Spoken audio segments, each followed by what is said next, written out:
Con los colombianos nos llevamos bien con los colombianos. ¿No? No problem, solo los venezolanos. El avión es escala. O sea, ellos paran y bajan 5.000 contenedores y siguen su ruta. Mais c'est trop des frères ici.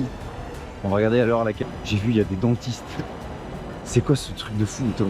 Je kiffe trop le Panama, encore plus que ce que je pensais, genre vraiment. J'ai pris 5 numéros de téléphone en moins d'1 heure. Et je vais vivre au Panama, il y a zéro débat. Mais là, ça doit taper comme jamais. Il est italien, il connaît l'italien, il connaît l'espagnol, le français, il connaît un peu, enfin beaucoup d'anglais et il connaît un peu d'allemand. Le mec, il est intouchable. Tu viens d'Italie? Oh, j'adore l'Italie, j'adore la pasta, la pizza, la testa, la pâte. Hier, on a dû faire venir les flics. Le mec fait genre dans les 2 mètres. Je me dis, si le mec rentre en cuisine, il y a un gros problème là. Donc on va y aller, on ne sait pas comment. Encore, on ne sait pas où dormir réellement, mais on va voir sur place.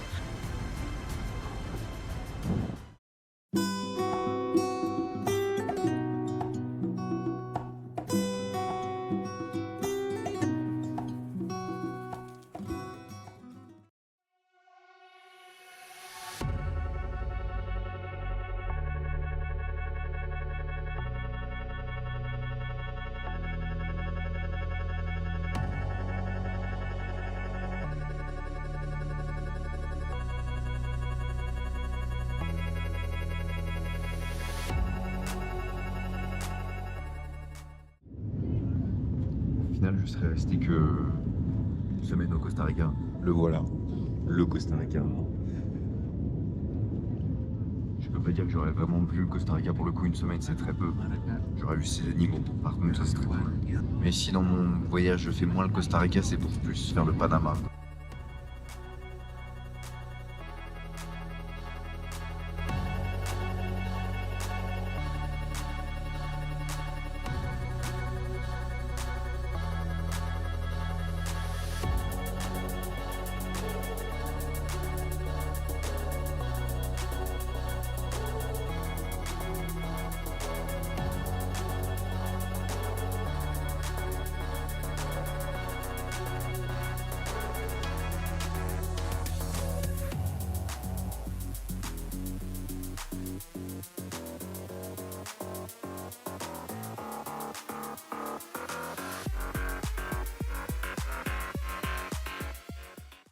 Et oui les gens, comme vous avez pu le voir dans l'avion, j'ai cassé la branche de mes lunettes. Il faut savoir que juste avant de partir en Amérique latine, j'avais déjà fait réparer pour la même chose. Je pense que c'est vraiment juste la qualité de la monture est pas top. Mais je suis serein, ça m'inquiète pas, on est au Panama. Donc là je vais aller au Albrook Mall. C'est là où en gros il y a énormément de choses, enfin bref, dont les transports pour aller à Rio Hato derrière. Là où je vais exactement. Et au Albrook Mall, je sais qu'il y a pas mal d'opticiens, des trucs comme ça. Je vais voir s'ils peuvent me réparer, sinon bah, ce sera un bon scotch noir bien fort, le temps que je trouve une bref solution. Mais Panama City, c'est très connu aussi pour la santé. Toute l'Amérique latine, c'est le pays dans lequel tu es sûr d'avoir des soins propres, clean et très rapides. Donc pour le coup, ça m'inquiète pas. Je vais juste prendre un Didi, je vais essayer de trouver la sortie parce que c'est impossible. Et ça va refaire l'immigration finalement comme au Costa Rica. J'espère que ce sera pas aussi long la file d'attente. Je dois avoir une gueule de zinzin là avec ça. Tú no puedes ir al país ajeno a insultar a la gente, o sea, respeta. Sí, respeto. Pero para ti es como es todos los Venezuela. Todos, la gran mayoría. Con los colombianos nos llevamos bien con los colombianos. No, ok, no problema. Solo los venezolanos. No problem, solo los venezolanos. No problem con más nadie. Este es el puerto de Panamá. De aquí al canal estamos a 15 minutos. Y por ese aeropuerto es solo por las islas. Sí, solo para isla, no avión grande no. Entonces este es el mall. Ah, es el mall, ok. Uy, Albrook Mall, inmenso, grandísimo. Y del otro lado está la terminal de transporte. Barcos que pasan como, no sé cómo se dice acá en marítimamente, en avión es escala. O sea, ellos paran y bajan 5.000 contenedores y sigue su ruta. ¿Ves el edificio ese que está allá arriba? Sí, el edificio sí. Esa es la administración del canal de Panamá. Es el Ok. edificio de la administración del canal. Bon bah voilà, on est arrivé dans le mall. Trop sympa, je suis vraiment tombé sur un truc de fou là, genre. l'épouse, parce que je voulais sortir à la base de l'aéroport, j'y arrivais pas. En tout cas à pied je pouvais pas, fallait forcément prendre un bus ou un taxi, un truc. Et j'ai rencontré quelqu'un qui travaillait à l'aéroport, qui m'a dit mais si tu veux, j'ai mon époux, il fait Uber, il te fait un prix, tu vois. Je suis en mode attends, je connais les délires comme ça. Du coup bah je regarde sur Uber un peu ce qu'il me propose.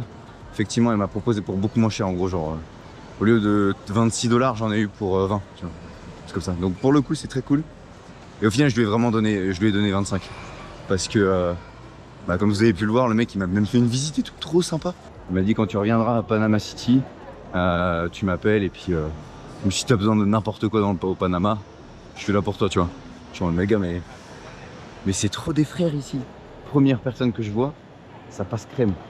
Je connais des gens à Panama City, du coup, à force de... Ça fait 5-6 ans que je vais y aller, donc à terme, voilà. Et lui, je le connaissais pas du tout. Trop sympa, trop sympa. Donc le hall est juste immense. Là, je sais pas où je vais en fait. Là, je me balade, mais non. Je vais d'abord chercher là pour mes lunettes, un truc. Je sais qu'ils sont chauds en termes de médecine, le Panama. Mais on va voir si la réparation de lunettes comme ça, ils sont rapides. On va regarder à l'heure à laquelle on rentre et à l'heure à laquelle on ressort, si c'est réparé. Là, j'ai vu Optiglass. J'ai vu, il y a des dentistes. C'est quoi ce truc de fou, toi? C'est colossal. Je rentre, il est 16h32. On va voir à quelle heure je ressors. Les gens, je crois que vous vous rendez pas compte de la dinguerie que c'est là. Je kiffe trop le Panama, encore plus que ce que je pensais. Genre vraiment, c'est... Je suis rentré dedans, j'ai montré vite fait l'équipe qu'il y avait. Ils sont 4. Il y en a une qui est laboratoriste, elle travaille en laboratoire. Et en gros, c'est elle qui fait les cristaux des verres. Il y en a du coup une autre qui est du coup optimétrista, un truc comme ça. Et il y en a 2 autres aussi qui travaillent là-dedans. Enfin bref, ils sont une équipe de 4. Et en fait, ils m'ont pris en charge direct. Genre, c'était trop rapide. Genre là, je suis sorti. Ouais, au final, dans les 20 minutes par là, 20-25 minutes. Et elles sont adorables. Elles m'ont pris en charge direct. Et elles m'ont dit, bah, ça se voit que t'es en galère, etc. On va t'aider là-dedans. Et en gros, le truc, c'est. Merde. Et en gros, le truc, c'est que à la base, il y en avait genre pour 105 $ de refaire la monture du coup. Parce qu'en fait, ils pouvaient pas réparer. Et refaire la monture. Ils me l'ont fait à 32 $. 32. Donc c'est genre 25-30 balles quoi. Pour la monture complète. 25-30 balles. Je leur ai donné 40 parce que faut pas déconner. Elles ont été trop sympas. Et elles étaient trop attentionnées. En mode, mais qu'est-ce que tu viens faire au Panama et tout ça fait plaisir de voir un Français ici. Je suis en mode, mais gars, mais... je suis trop bien accueilli. Et à côté de ça, parce que du coup j'ai dû faire un aller-retour. Non, gracias. Et à côté de ça, du coup j'ai dû faire un aller-retour dans une autre boutique en gros pour vraiment que eux puissent dévisser toute la monture et reprendre du coup les verres correctement. Et du coup je suis monté là pour aller voir, il y avait 2 femmes là de 23 et 25 ans. Et pareil du coup trop sympa. Elles m'ont dit bah attends on va te faire ça gratuitement et tout, y a pas de souci, on va t'enlever la monture. Et puis voilà quoi. Et en fait on est devenus potes super rapidement. Elles m'ont dit mais vu que tu reviens ensuite à Panama City, y a pas de souci, on peut essayer de se voir, j'en sais rien, etc. Je suis en mode mais là j'ai pris 5 numéros de téléphone en moins d'1 heure. Et je vais vivre au Panama, il y a 0 débat. Enfin, et les gens sont super sympas, super souriants.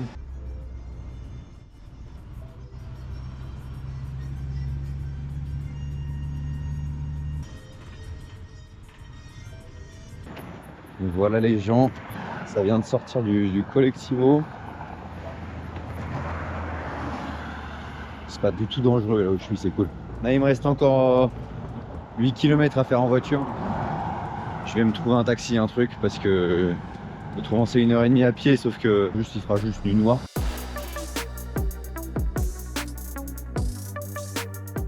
Et bien le bonjour à toutes et à tous. Et bien me voilà arrivé finalement hier, je sais plus c'était quoi les derniers plans, je pense que c'est quand j'étais sur la route. J'ai fini par trouver un taxi qui m'a emmené, etc. Enfin bref, c'était un peu une galère par contre pour venir, hein, pas vous mentir. Mais j'y suis enfin arrivé. J'ai beaucoup de choses à dire. En fait, tu peux pas comparer, c'est incomparable avec ce que j'ai vécu au Mexique et là ce que je vis au Panama. Panama City, j'ai adoré. C'était très court, hein, très intense pour le coup. C'est juste de passage et je reviendrai. Et là, Riwato, en fait, je veux pas me donner de première impression un peu négative, mais c'était très strict la manière dont on a accueilli les volontaires ici. Le couple qui gère le restaurant dans lequel je travaille, ils m'ont dit bah voilà, tu viens au resto, tu t'assois et puis on va parler un peu. On a parlé 10 minutes, c'était vraiment sans trop le dire, il n'y avait aucun fun, hein. C'était vraiment genre juste voilà, donc demain 16h30 tu viens au resto, on va t'amener là à l'hôtel, tu vas dormir, puis tu vas venir travailler le lendemain quoi. Peut-être que je me trompe, hein, mais ça fait vraiment très très strict. C'est un peu genre on est de la main d'œuvre très facile quoi.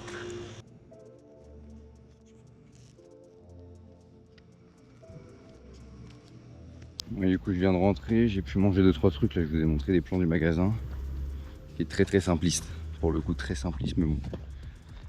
Je trouve mon bonheur, c'est pas très cher pour le coup, étant donné que mes lunettes se sont cassées. Mes lunettes de soleil normalement se fixent plus ou moins, de manière avec des aimants si vous voulez, enfin bref. Ça se fixe à mon ancienne monture qui est cassée.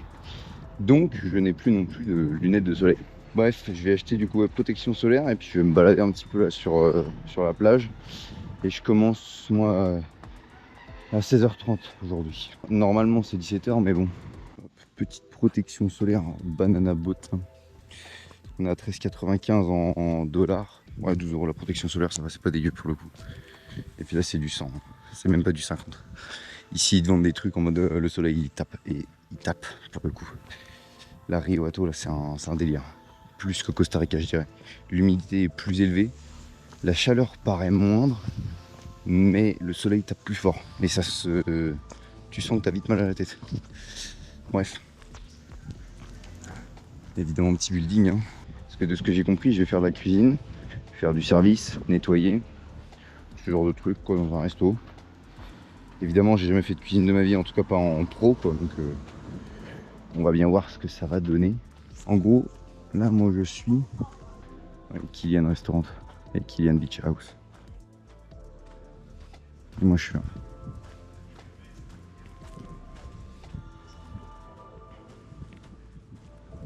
On va aller par là.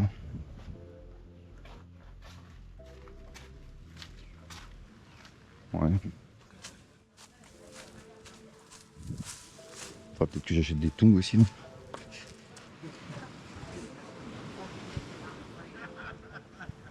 putain c'est cool ça.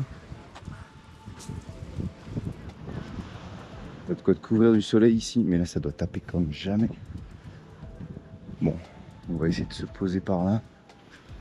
Je vais foutre la crème solaire ici. Parce que là on est vraiment sur un truc où il fait extrêmement chaud. Donc bon, mais il y a des gens qui se baignent. Comme quoi ça se fait.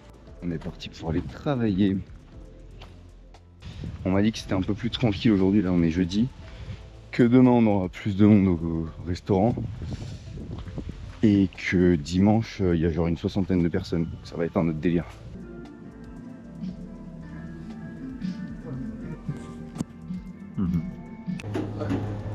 Ah la salle qui m'est fort.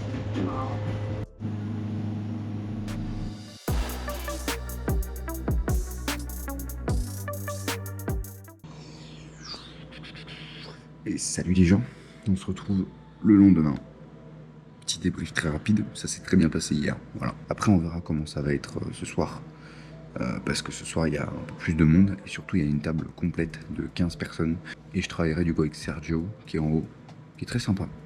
Il est italien et du coup il connaît l'italien, il connaît l'espagnol. Il connaît également le français, il connaît un peu, enfin beaucoup d'anglais et il connaît un peu d'allemand. Le mec, il est intouchable. Le mec, il peut aller partout dans le monde. Là, ce matin, petite bouffe. Voilà, donc de ce que j'ai trouvé dans le supermarket, un peu équilibré quand même. Du pain intégral. Petite mermelada, là. De la confiture de pommes. Du beurre. Un bon français finalement. Voilà, et puis on va aller faire des courses parce que du coup, bah, moi le midi, je n'ai pas de bouffe, c'est le soir que j'ai. Donc, histoire de prendre un peu plus de féculents, ce genre de choses. Des trucs qui tiennent au corps, quoi. Entre 11h et 14h, par là, 15h. L'UV est de 11, autant vous dire, je sors pas. Patricia, celle qui gère un peu le lieu là où je vis, m'a régalé un café. En gros, c'est la maman de celle aussi qui gère le restaurant. Et du coup, elle m'a dit, bah toi, je t'aime bien, tu parles bien, etc. T'essayes d'apprendre des choses. Vas-y, je vais te régaler un café. Le café du Panama. Exceptionnel. Et quand je disais que j'en avais pour pas cher ici.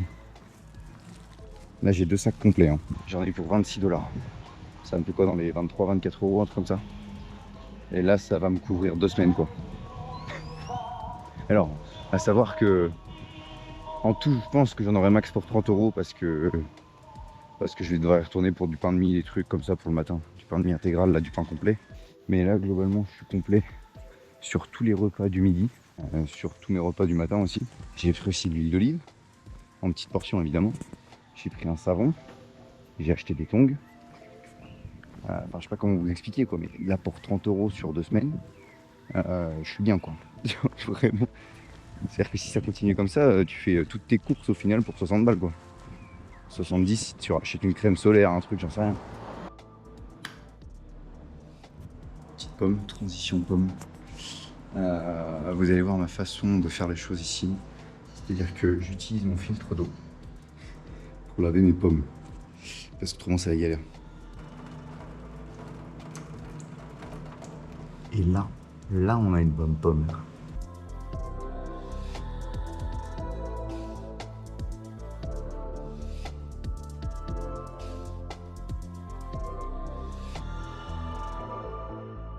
Ouais, là j'ai pas à me plaindre hein, quand même. On a une belle vue. Et ça va taffer ici, hein, un petit peu là. Tu viens d'Italie? Oh, j'adore l'Italie, j'adore la pasta, la pizza, pizza. Oui, elle était en train de balayer. Je me suis dit, mais elle n'est pas bénévole. En italien, on dit leccare il culo. Cariculo, non Leccare il culo, c'est comme la mère il culo. Ok. Bon. Ok. Lécher le cul. Léchir. Lécher Lécher. le cul. Lécher le cul. Voilà. Mm. Elle était en train de lécher le cul.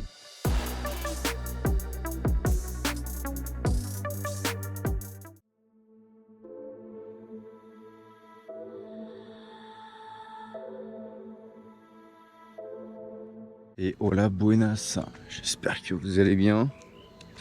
Moi de mon côté, je vais pas vous mentir, c'est un peu la merde.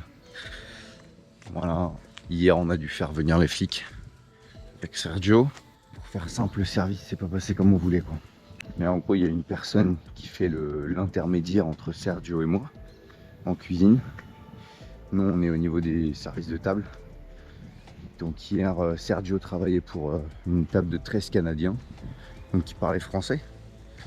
Ça aurait été plus simple pour moi, mais bon bref. Et moi j'ai fait une table de 15 anglais. Il y a eu un gros problème de communication dans la cuisine. Ce qui fait que en fait nous on recevait les plats, Sergio et moi, mais on savait pas ce que c'était. Donc bah, on demande à cette fameuse dame intermédiaire c'est quoi comme plat quoi. Pour que je puisse demander à la table qui a commandé ça ou ce genre de choses quoi. On s'en fout de qui a commandé quoi, nous on va demander à la table et puis ça se fait. Enfin, pas... Mais juste c'est quoi comme nourriture, qu'est-ce qui avait été noté sur la carte quoi. Bref, la dame en question ne savait pas ce que c'était comme nourriture. Donc nous bah on nous avait interdit d'aller en cuisine pour demander au chef des trucs etc. Moi j'ai pas les infos, je vais voir, hein. J'en ai rien à foutre. Hein. Je vais pas donner des plats à n'importe qui, enfin bref. Donc je suis allé en cuisine, je lui ai montré les plats, je lui ai dit ça c'est quoi. Et il me dit hey, je t'ai dit de ne pas rentrer dans la cuisine, il ferme la porte. Je dis bah gars non, c'est pas comme ça que ça se passe quoi. En fait pour tout vous dire ce que j'avais dans mon plat c'était des empanadas. Et en fait c'est soit les empanadas en poulet soit au fromage, mais tu peux pas savoir ce que c'est. Parce que c'est à l'intérieur. Donc le seul truc que je pouvais faire c'était ouvrir. Donc j'ai ouvert devant les clients, je pouvais pas le faire autrement, je pouvais pas me planquer dans les toilettes à ouvrir le truc et puis enfin ça n'a aucun sens. Donc j'ai ouvert aux clients pour en plus leur montrer et bien leur vérifier, voilà ça c'est bien au poulet, tac, je vous montre etc. Deuxième, Sergio qui reçoit donc des paellas. Bon bah des paellas ça se voit ce que c'est des paellas, il n'y a pas de souci. Voilà, donc il n'est pas allé demander au chef, il sait que c'est des paellas. Sauf que lui dit bah voilà, juste pareil tu sers, tu te dépêches. Bah il va donner des paellas à 2 personnes qui ont demandé des paellas. Quand il a fait le tour de la table et qu'il a demandé des paellas, il y a 2 personnes qui ont levé la main. 2 plats de paella, 2 personnes, ça colle. Il donne les plats de paella. qui sont pas non plus énormes, hein. Enfin, vous allez comprendre pourquoi je dis ça. 5 minutes après, il y a 2 autres personnes qui lèvent la main et qui disent bah nous on n'a pas reçu nos paellas. Il y en aurait eu 2 autres. Et en fait on comprend plus tard que c'était des plats à partager pour 2 personnes. Donc bah, les personnes se plaignent et demandent au minimum un autre plat de paella à partager pour les 2 autres quoi, et que ce soit gratuit parce que c'était pas prévu. Alors, en vrai, avec Sergio on comprenait totalement la situation des clients. Et là vraiment ça a commencé à péter au scandale. Parce que du coup Sergio est allé voir en cuisine Kylian, le chef, pour lui dire bah non mais là il faut leur donner un plat gratuit quoi. La femme de Kylian qui s'appelle du coup dit et crie en fait à Kylian, Sergio doit payer la paella, Sergio doit payer la paella. Que c'était à lui de payer la paella, au bénévole qui n'avait pas eu toutes les informations. On lui aurait juste dit dès le départ c'est une paella à partager, ça se serait passé tranquille. Il aurait compris que 2 personnes côte à côte, et ça se serait passé. Sur ma table, à un moment, en plus, les plats n'arrivaient pas en cuisine. Il y a un client sur ma table là, qui se plaint, qui est en bout de table. Et en vrai, je comprends totalement. Tous les autres avaient fini de manger, il restait plus que 2 personnes sur la table à pas avoir eu leur repas. Bref, du coup, lui se lève. Et là, il me dit, bah, toi, ok. Bon, il n'y a pas de souci, ça se voit que tu fais ton travail, etc. Tu le fais rapidement, tu parles au client, tu es sociable, tu essayes de faire intermédiaire, il n'y a pas de souci. Ça se voit que Sergio, c'est la même chose. C'est en cuisine que ça va pas. Moi, je vais péter un câble directement en cuisine. Sauf que j'essaye de comprendre le truc. Je me dis, waouh, attends, là, ça va être la guerre.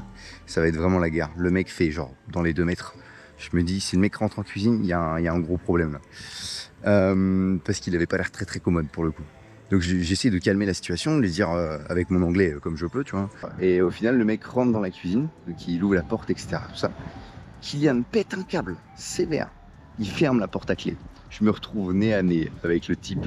On était dans une sorte de sas parce qu'en fait tu rentres d'abord dans la cuisine et ensuite t'as une sorte de réception et ensuite t'as la cuisine. En fait il a fermé la porte à clé. On était dans une sorte de sas tous les deux, face to face. Et là je me suis dit bon, soit il est pas du tout commode, il pète un câble et donc dans ces cas-là je vais devoir régler la situation différemment.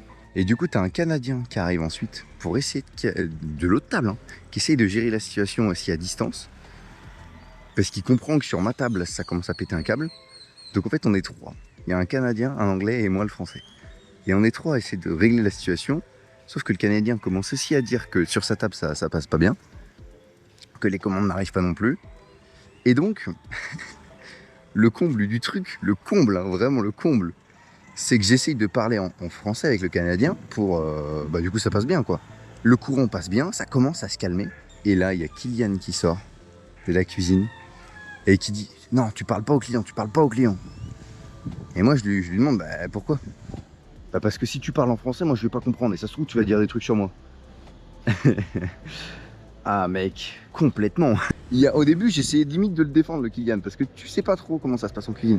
Mais en fait tu comprends que c'est un couple qui est... Ça sent mauvais, ça sent clairement mauvais. Il y a une ambiance de mort en fait très clairement. Sa femme qui nous crie partout et la maman de la femme chez qui on vit actuellement. Je dors sur un lit, on sent les 4 ressorts du lit. Il y a des restrictions pour tout. J'ai pas le droit à une serviette de bain, donc tu prends la tienne. Bon, ça encore, j'ai envie de dire ok. Mais même, il y a tellement de serviettes, c'est fait pour. Et nous, on n'a pas le droit. Ah, je trouve ça étrange. Il y a des espaces sur lesquels on n'a pas le droit d'y aller. Je trouve ça très étrange aussi. Même chose, pas de savon, etc. C'est à nous de faire. Hier, on n'a pas eu de wifi, mais on nous a rien dit. Donc, pas de souci. La douche, c'est quand ça veut. Lavabo de notre étage, on n'avait pas d'eau sur les 2 jours qui ont passé. Donc, ma gourde, soit je la remplissais le soir, soit j'allais au supermarché et j'allais m'acheter une bouteille d'eau. Enfin bref, en fait, sur les 5 heures de temps où on travaille non-stop, on donne notre temps et on donne notre énergie. Et derrière, on reçoit rien. Enfin, vraiment, c'est très clairement ça. Donc, là, je vais pas vous mentir, ça fait 2 jours que j'y suis. 3 jours, allez. Sergio, là, il lui reste 4 jours à faire. Ça fait 2 semaines qu'il est là. Il est en train de péter un câble. Et ça se voit. Je suis en train de regarder, moi, de mon côté pour bouger très rapidement. Parce que là, on va dire que j'ai pas de situation stable. C'est-à-dire que si je bouge, je sais pas où je vais. Il faut juste que je me mette une sorte de plan dans ma tête pour, au cas où je dois bouger rapidement, bouger quoi. Prendre mes affaires et bouger. Et parce que hier, il y a eu les flics. C'est vrai que j'ai pas dit ce truc-là, mais hier, les flics sont venus parce qu'il y a 4 personnes qui se sont tellement plaints qu'ils sont partis sans payer. Donc, Kylian a appelé parce que les personnes n'avaient pas eu leur repas rapidement, que les autres ont mangé avant. Donc, ils ont juste demandé un truc rapide pour pouvoir manger avec les autres. Ils l'ont eu en mode plat emporté. Et en fait, ils ont pris les plats, ils se sont barrés. Genre là, même dans la maison où je dors, avec Sergio là, et du coup la maman, tout est sous cadenas. En fait, ils ont des trucs réfrigérés, tout est sous cadenas. T'as des boissons, etc. Tout ça, tout est sous cadenas, tu dois tout payer. Tu te dis, mais t'es volontaire, tu donnes ton temps, et toi, on te donne rien en échange. C'est-à-dire que je pourrais crever de soif. On me dirait, eh, va te faire foutre. Ce soir, c'est censé être plus tranquille au restaurant, donc je vais voir comment est l'ambiance. Le travail de bénévole n'est pas un travail de travailleur à temps plein, de personnes payées. On est là avec, on a juste un lit et une bouffe par jour, et encore, c'est une bouffe où on travaille. Mais vraiment, le pire là-dedans, c'est le fait que ait limite ordonné à Sergio de payer la nourriture. La paella de la dame qui... Alors que d'une, le problème vient en cuisine, et deux, il n'y a même pas de question à se poser, c'est tu fais pas payer un salarié, déjà de base, quand il y a une erreur, parce que la responsabilité vient de l'employeur. Et en plus, ça c'est un bénévole, ça n'a aucun sens. Bon, bah voilà les gens, là on va partir. Bon, comme je vous l'ai expliqué, c'est un peu compliqué, là actuellement la situation. En fait, on est en train de préparer nos bagages, avec Sergio, là. Bah, tous ses affaires sont là, lui. Moi, les miennes sont là. Ce qui est bien, c'est que moi, je voyage super léger, donc j'ai la possibilité de me barrer très rapidement si je suis en situation d'urgence.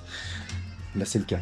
Kylian donc, a prévenu Sergio, il y a genre à peine 20 minutes, de lui dire là, tu t'en vas maintenant. Tu passes pas une nuit de plus, tu t'en vas maintenant. Sauf qu'on est à l'autre bout du monde, on est à l'étranger, et lui, il est italien à la base. On connaît pas, on sait pas comment ça se passe autour de nous, on sait pas où dormir, on sait pas rien. À la base, il a juste dit pour lui, pas pour moi. Sauf que je préfère anticiper, parce que si ça se passe comme ça pour lui, ça va se passer comme ça pour moi plus tard. Donc je vais le mettre en plan, là, le fameux Kylian, là, pour ce soir. Il va être dans la merde, j'en ai rien à foutre. Et en fait, on va se barrer ensemble avec Sergio, on va aller à Valle de Antón, au niveau des montagnes, etc., du Panama. Donc on va y aller, on ne sait pas comment, encore, on ne sait pas où dormir réellement, mais on va voir sur place. Là, c'est un peu le... Là, c'est l'aventure. Là, pour le coup, là, on prépare nos affaires et c'est ciao, en fait. Je vais envoyer un message à Kylian, genre 5 minutes avant. Je savais, hein, avant de partir en Amérique latine, je savais qu'il y aurait potentiellement ce genre de soucis et qu'il fallait que j'anticipe le coup.